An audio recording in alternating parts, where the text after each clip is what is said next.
Okay, folks, we're live. We're waiting for some folks to tune in. Hopefully you can see us. We'll get started here in about 1 minute.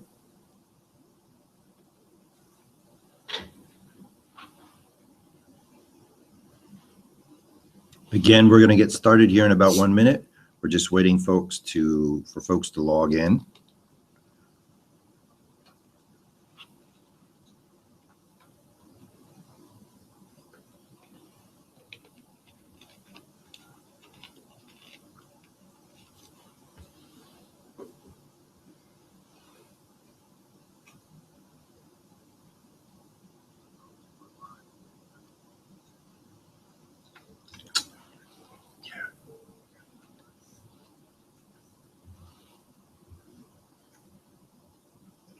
Okay, we're still waiting.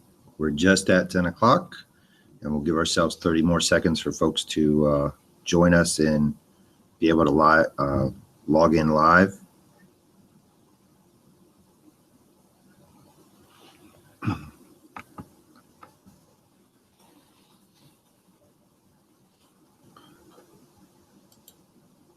Okay, so today we're going to talk about information that we want our junior parents to know.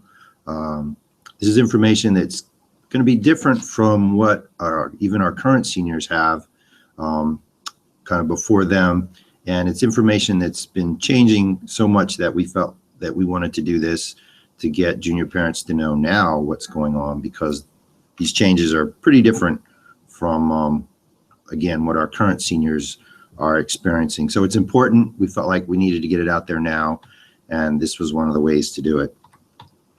So for logistics for today, if you're watching on YouTube and you have a question, you can email Miss Alder at susie.alder@lcps.org. So as we're going through today, if you have questions, you can email her. If you're on Google Hangouts, you should be able to use the group chat or even maybe the question and answer app to send us questions. But we're hoping that our questions will be able to answer, and we will be posting the PowerPoint that we're using today on our website, and this will be recorded on Google. We're also doing this again during 2 o'clock hour. 10 o'clock and 2 o'clock were the hours that best for them. The little survey that we sent out last week. All right. So today we hope that you'll learn information about kind of who's going to help your child, the counselors, and the information we want to talk about are the changes in the SAT, the Common Application, the Coalition for Access, Affordability, and Success, and the FAFSA, which is the free application for federal student aid. And we'll go over those again here in a minute. So we also hope that you'll learn about using Naviance and the steps that you can prepare for college admissions. This is how we've broken down the alphabet for our counselors. We made some changes when Ms. Bush, her family was reassigned to go to Amsterdam. So after that, we hired Ms. Famalant to join us, and we redistributed the students across all the counselors. So Ms. Qatar has 9th through 11th graders, A through EN. Ms. Bryant has 9 through 11 PP through Z. Ms. Famalant has 9th graders ED through, hold on, I can't even see it myself. EO through KRI, and Ms. Connell has KRJ through PO. Believe it or not, our alphabet splits that way, even with KRI and KRJ. So these are the folks that will be working with your students. I help them and the students throughout the process, but we wanted you to know who these folks were because we did change the alphabet just about a month and a half ago. So one of the big changes that's coming very soon is the new SAT. And For juniors, it kind of puts them in a bad spot because they've been practicing, for the current SAT. And the last day to take the current SAT is January 23rd. The registration deadline for that is December 28th. The reason this is important is we started asking, and Ms. Alder did a great job of asking each of the schools in Virginia, will they accept the old SAT, the new SAT? Will they do something called super score? And the super score is when they take the highest, say, math and the highest verbal from all the sittings that a student takes of the SAT and combines them to give you the highest possible score for your SAT. And we'll put this list up, but what you can see is some schools said, yes, we'll accept the old SAT, but will not super score the old with the new. Some said, yes, they'll accept the old SAT and will super score the old with the new. The new test is obviously different from the old test, and it will make kind of super scoring a little bit more challenging because it has not been normed in the same way that the old test has been normed. And then, of course, we came across one big college in Virginia, Virginia Tech, which said, no, we're only going to take the new SAT scores. So for our students, this is a bit of a challenge because some of our students have already planned in this year, as far as they're concerned about math, they wanted this SAT in January to be their last SAT because they're focusing on, say, getting their math scores up and not so much worried about their English scores. And they were going to focus on English on another SAT. So this kind of is a little bit challenging for our current junior class. And we suggest that as you are planning your list of colleges, please, please, please look and see if they have posted their policies on the new SAT, whether they will super score the new and the old SAT, whether they're only taking the new SAT. This year, when students take that March SAT, there's going to be a delay in scores of up to 10 weeks. So that also is a bit of a challenge as students move forward and they want to kind of see what they got right and wrong and plan for the next SAT. So know that as you take this new SAT, as you prepare. So some of our students have been talking about taking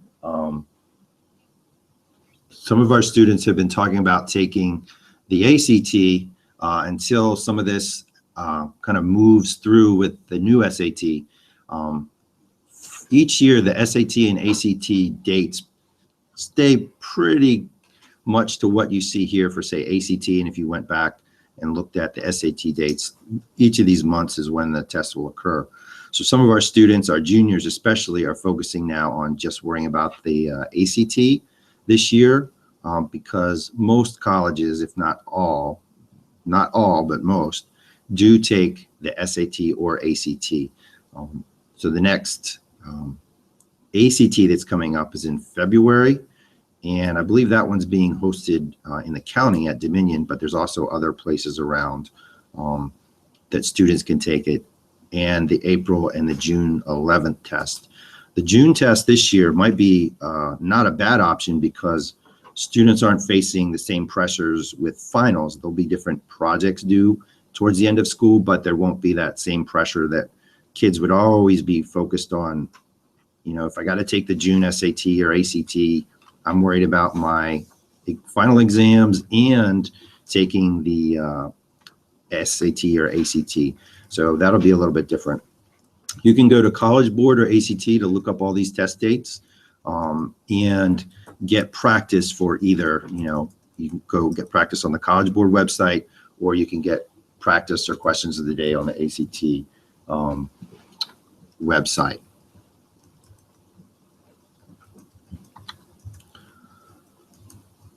So now we want to talk a bit about the application process.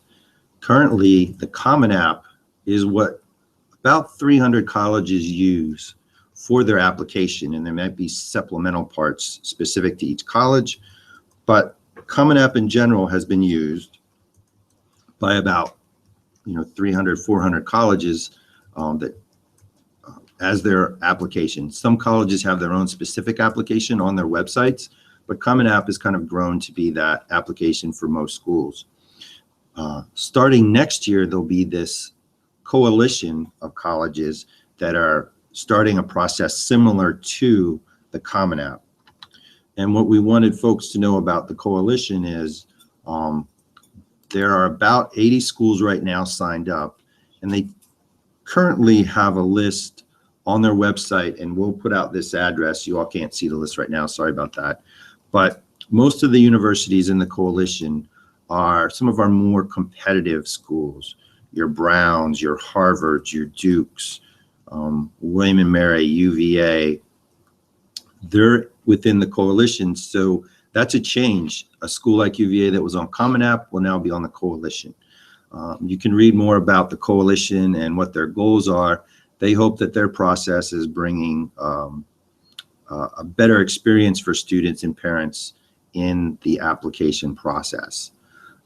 But again, really stress folks need to go and read up on the coalition, know what colleges are there now, know that some colleges are switching from Common App to coalition. If they're not a Common App or coalition application process school, then go to the specific school and look for their application process.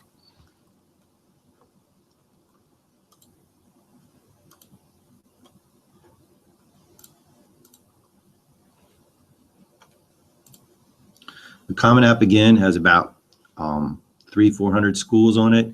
You can go to the Common App website and look up the list of schools, and probably more importantly, make sure that you look up what schools are changing from the Common App. Currently, and we'll talk about Naviance in a little bit, students link their Naviance accounts, our seniors, to Common App, and that allows us to do a lot of the application processing for students and allows students and parents to see how the process is going. We're not sure how that will work with the coalition, but we'll talk a little bit more about Naviance later, but that's how one of the ways we make sure our students link their Common App and their Common App account and their Naviance account to make sure the process goes smoothly. So the FAFSA, this is a big change for folks. The FAFSA is the free application for federal student aid, and this application you send to colleges and it determines what your expected family contribution is, which means if a college costs, say, $50,000 a year in tuition and you have a need, they might say you get $25,000 a year in financial aid, and the college is responsible for helping you with that, and then you're responsible for the other $25,000. So pretty much a good idea for everybody to fill out the FAFSA, but it's changing for your graduating class. So currently our seniors would start the FAFSA process January 1st of this year. For your group, you'll be able to start the FAFSA process October 1st. So the biggest thing you can do, and you could probably even do this now, is go to the FAFSA website and start your FAFSA ID. Students and parents need a FAFSA ID, and that process now takes about 3 to 5 days. It used to be one of those process in which it took just a few minutes, but now it's a little bit longer. So please don't wait too long on that. Getting into your senior year, start that as soon as you can. So what's important is the taxes that you're doing this year will be what you use for your information for the years your student will be going, 2017, 2018, to college. So that means this year's information will be what you use to submit October 1st, 2016. So those are some big changes that are out there for students, especially with the FAFSA, the Common App, and the SAT. So we'll stop here real quick. We'll look over questions and try and answer those, and then we'll move on to some other information that is more general to what you need to be thinking about as a junior parent.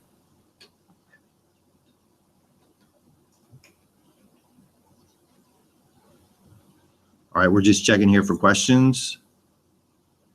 Give us a second.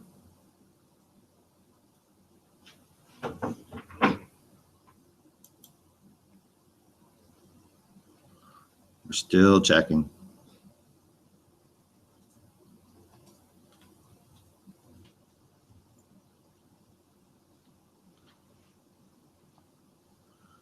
Okay, it looks like we're doing okay for questions. Now we're going to move into talking about what colleges are looking for in admissions, what you can prepare. And this is a survey done by the National Association of College Admissions Counselors, or NACAC for short. And this is a survey they gave out to admissions offices throughout the country. And basically this survey shows that what's most important for students to be thinking about are their strength of curriculum and how they do in those courses. So, you know, it's more important to worry about taking courses that are challenging for you and doing well in those courses. And then we get down the road on the survey, you can see with your admission scores, tests, grades in all the courses. You know, class rank is further down than a lot of parents think and worry about. And even GPA isn't as important as your strength of curriculum and how you do in those courses. This is an interesting study that was done by UCLA a little bit earlier in the year. And basically it's showing that our kids are really stressed out about high school and thinking about college in general, to the point where they did a survey and found out that maybe in the days of their parents back in 1987, their parents spent more time with their friends than they have now. You know, 39% in 1987 said that they spent 16 hours a week or more with their friends. And in 2014, that's down to 18%. And again, we'll provide this link. If you read the story, you'll see the video, and they talk a little bit more about the pressures that they feel. And we worry about that as well as parents. And we just want students and parents to know to take classes that you feel challenging, but don't overwhelm yourself. And there's a balance that we all need in this process. Colleges are looking for a well-rounded student, but we don't want them under so much pressure that when they get to college, they're in burnout mode. So in general, colleges are looking to, just like the survey showed you, you know, how you did in the classes that you're in. All grades count from your freshman to your senior year. We hope students put forth their best effort. And in a second here, we're going to show you what's on the transcript. So this is what colleges see when we send information about your student. You can see they see information about any class that you took that was for high school credit. They only see the final grades for each year and the credit awarded. Over here you see something called VC. Those are verified credits in SOL courses. In Virginia, you know, a school may know what that means, a specific Virginia school. Outside of the state, they're not going to be as familiar, but they'll know, you know, kind of what a verified credit is. But it's not something that is so worrisome for colleges in the process. Then down here you can see class rank and GPA. This is what goes on the transcript. And what's important to know about that is pretty much the senior year is when we officially rank students.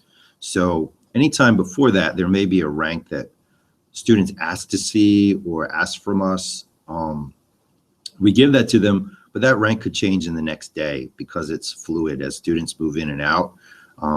And it may not be as accurate as the rank we give them in senior year, where that's something we do pretty consistently.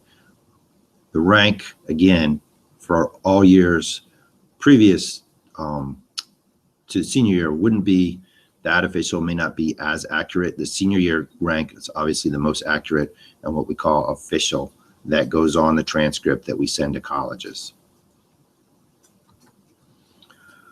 So rigor, colleges look for rigor in what you take and what you do. That can be honors classes, advanced placement or AP classes, or dual enrollment courses, which means the students get credit here at high school and through the college that offers the dual enrollment. And we hear over and over again from colleges, they like to see you go as far as you can in foreign language. And if you can, all 4 years of high school with the foreign language. We talked a little bit about this already, the SAT and ACT scores. We encourage students to take at least one by the end of your junior year, but if you can do more than that, that's helpful. And with the changes to the new SAT, we're seeing that the SAT is more like the SAT, or I'm sorry, the SAT is more like the ACT. ACT, is a test that's math, science, English, and say social studies, and then writing is optional, where in the past, folks have thought of the SAT in terms of, verbal and math. But it's really good to go to the website and look at the differences between the SAT and ACT and have your students do the practice. Again, some students don't do so well on the ACT and do great on the SAT, or some students feel like the ACT is how they learn things in high school and do much better than on the SAT. And with colleges taking both, it's important that students try both before their senior year if possible. All right, now we're going to talk a little bit about, what tools we have in planning and Naviance, which is what we use, and helping our students, and it's called Family Connection, that the students and families use.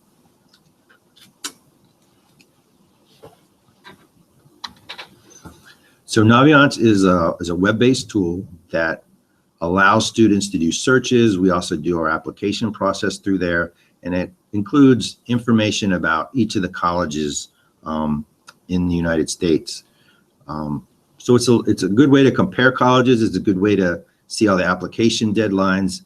And one of the biggest things we stress with our students, and we hope they'll get better at it and we'll remind them more, is really use Naviance to keep track of what you're doing and how you're doing. Create a resume. When the counselors are doing their letters of recommendation, or even helping to fill out their part of your student's college application, the resume is a big help. We ask students to do something kind of like a brag sheet. We call it an insight sheet that they give us. And if they give us that along with the resume, as well as them talking with us, we have a good idea of the student's accomplishments and really kind of who the student is and is pushing to become. So it's important that that resume is kind of kept track of somewhere, and Naviance is a good place to keep track of it.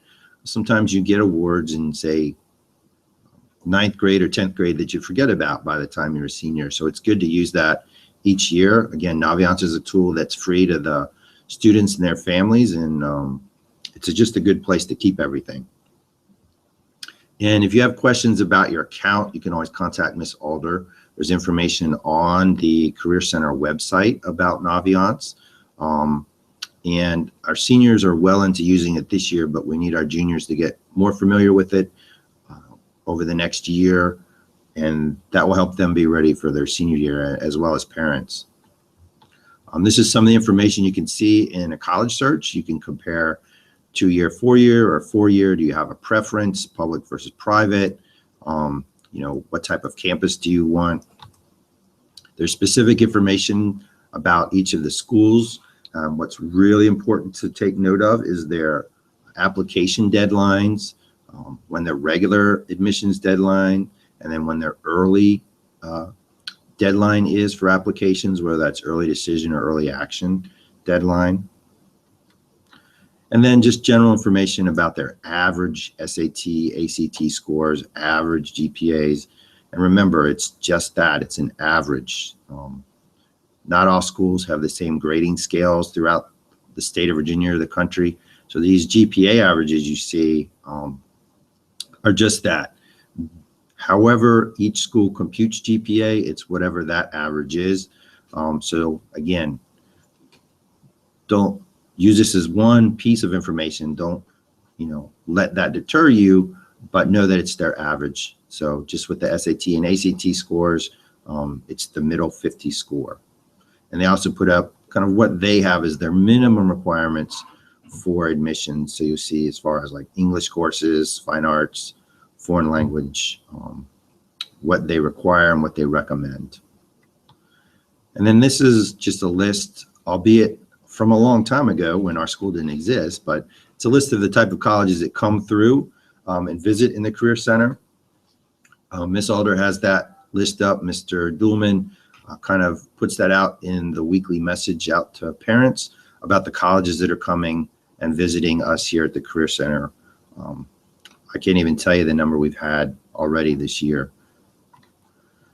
And then kind of some important steps that junior parents can take in moving through the process. Obviously register for the SAT or ACT. You can do that now for the end of the year.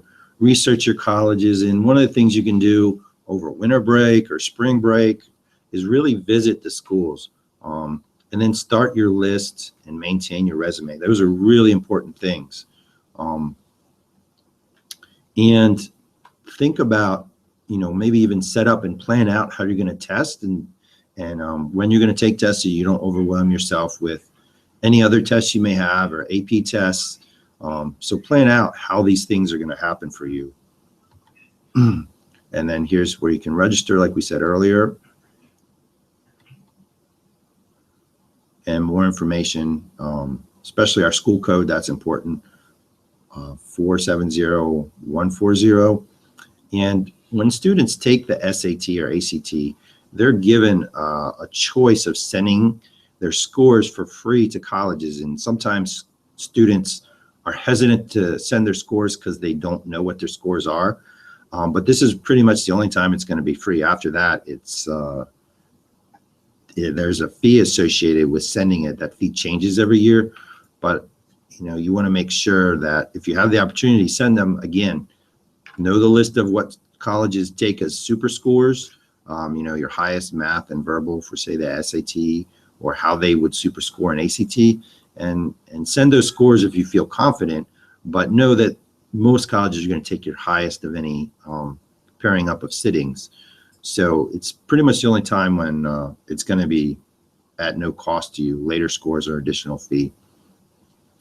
If you're not sure kind of what your student wants to do, or they're not sure, there's a good interest inventory that students can take. There's also a place for students to look up information in Naviance about that, and even the majors and offered at colleges. We talk a lot about when you're doing and making your lists and visiting that the most important thing is the fit and feel of a college, that our students should feel comfortable enough that if this becomes their college, they're going to stay, that their relationship isn't based on what their friends want them to do in picking a college or what they've heard about. It's really what they feel, and that it's a good fit. So possibly, that's when the visits are so important. We have a lot of times kids tell us that they picked a school because they had the best food. So that's an important thing. They're going to be there for 4 or more years, and they need to make sure it feels like home. Again, these are things you can look at when you're researching colleges and looking at what's important, things they offer. Again, a lot of times it's about feel. Are you comfortable? Could you live there? And more and more kids are telling us that they like schools because of dorms and residence halls, because that's where they're going to be spending not a lot of their time, but that's where they'll be sleeping and hanging out with friends. And then this obviously is what everybody's worried about, which is how to pay for college. And almost every admissions folks that comes through says, don't rule out colleges based on cost. There are things that can come into play, whether it's scholarships or different offers that colleges can make to help with the cost of college. And obviously, we talked earlier about the FAFSA and the importance of filling that out. And in talking to the folks about what financial aid they offer and scholarships is important. We have a financial aid night coming up this Wednesday. It's going to be held with Briarwoods at 7 o'clock. So junior and senior parents, it's probably a good time for them. Junior parents, the information you'll get will be a good start. Obviously, next year, we'll try and do an earlier because the FAFSA is changing with their deadlines. The overall form of the FAFSA probably isn't going to change. So it would be good if you came to the seminar that we're having at Briarwoods, 7 o'clock on Wednesday. That will help. Again, when you develop your list, kind of make some schools that you're sure you can get into, some that you wish you could get into, and some you're right on spot. You're right there with what they offer and what they require. And have this list done by the end of your junior year, over the summer of your junior year, into your senior year, kind of at latest. We had a student accepted this year over the summer, which was pretty amazing. So it's not uncommon when students visit, if they take their information, at some schools you can even find out if they do that, where they offered admission after a visit. So that's one of the things you can find out. But as you visit, those are things you can think about and talk about. Again, maintain the resume. Make sure when you're doing your resume, you kind of keep it as neat and clean as possible. And don't forget to list activities. Again, like we said earlier, a lot of students forget the early things, that awards and things they got in their, say, 9th and 10th grade year. And we had a goal this year of our students getting applications in, 80% of our students getting applications in by winter break this Friday. Right now, we're at about 74%. We hope to crack 80% by Friday. But it really does help students if you can start over the summer. Most colleges post their new applications July 1st, no later than August 1st. But if you can get that part out of the way, that's good. And colleges love to have the information earlier than later. So whether you decide, early action or early decision, even if you just get the application in, the regular application in early, it's helpful for your students and for the colleges. These are in general the application deadlines during the senior year. They don't tend to change too much, but know that you should check each year on the college websites for their early action, early decision, and regular decision deadlines. And kind of what we've heard from other parents is just try and stay as positive as you can during the process. Be encouraging and realistic about the discussions. And kind of have one place you keep all the information, whether that's a binder or drawer at home. Attend the college fair in September. Make the visits over the summer or during winter and spring break. And also, we encourage students and parents to have an email that when you're sending information to colleges and you're creating your accounts, have one email that mom and dad and student can all access. That's an appropriate email with the student's name or some descriptor so the college knows who they are. Don't have a crazy bestphoenixever@gmail type email address that you send off to colleges. Just make sure it's an appropriate email that everybody has the passwords to. That's probably the quickest way that colleges will contact you regarding information about your application, whether there's things missing, that type of information. So that is our presentation. We'll look for questions. I think we're doing okay with questions. We'll post this webinar on our website. It'll be recorded on YouTube. And let me just double check for any other questions.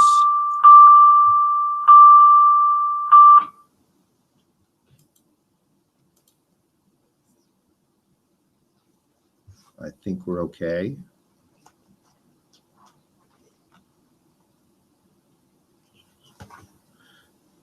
You can email us feedback about the presentation. We're doing it again at 2 o'clock. 10 and 2 are the most selected times in our survey. We'll probably, as we do these more, offer some other times. We want to find times that are useful for parents and are accessible for most folks. So thank you all. We don't see any other questions. We have a feedback. This was a good presentation. Technical aspect were good too. Thank you. All right, so we're gonna log off. We'll be back on at 2 o'clock. It's the same presentation. And thank you all for joining us today. If you have any other questions, you can email Ms. Alder, and we'll also try and post questions and responses to the webinar on our website, which is kind of undergoing some things, some changes right now. We have one question. Hold on, we have one question before we stop. What is your recommendation for junior to take either a new SAT or ACT? The question was, is it what should a student do? Take the new SAT or the ACT? Again, we'd say, you know, take both, but some of our students are gonna wait and see how this first SAT goes, sign up for the ACTs this year, and then take the later SAT. So they're gonna focus on the ACT this year and then take the later SAT and maybe the first SAT in September of next year. I believe it's, no, actually, I think it's October. But that's kind of the plan of some of our juniors, is to really focus on the ACT this year, see how the SAT goes, and then start with the SAT, either the last one this year and the first one next year. It's really important that you take both at some point during your junior year so you know which one's better for you, which one you feel like is the better test for you. Okay, wait, we have one more, I think, question.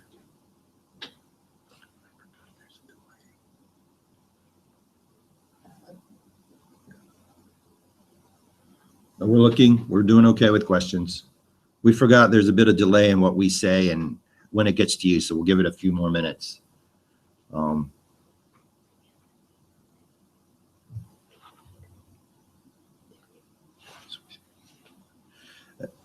Please remember, if you're thinking about SAT or ACT, SAT has partnered with Khan Academy, so you can do work and work through getting help there. Khan Academy will be having their kind of own practice for the SAT there.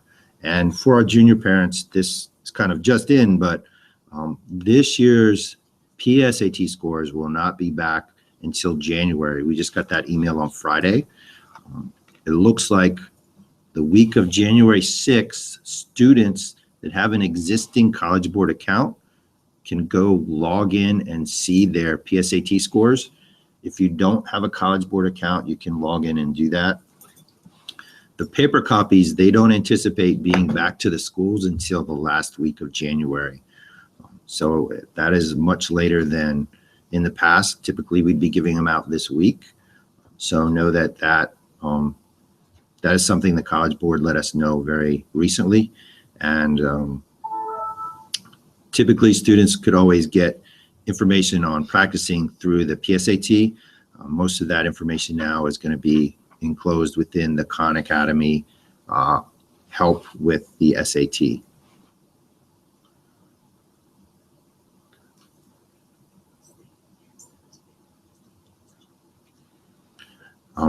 We're going to be posting the questions and answers. That was another question, as we get them.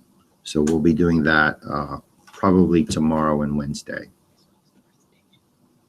Yeah, and the presentation will be on YouTube, and it will be posted on our website, both the 10 a.m. and the 2 p.m.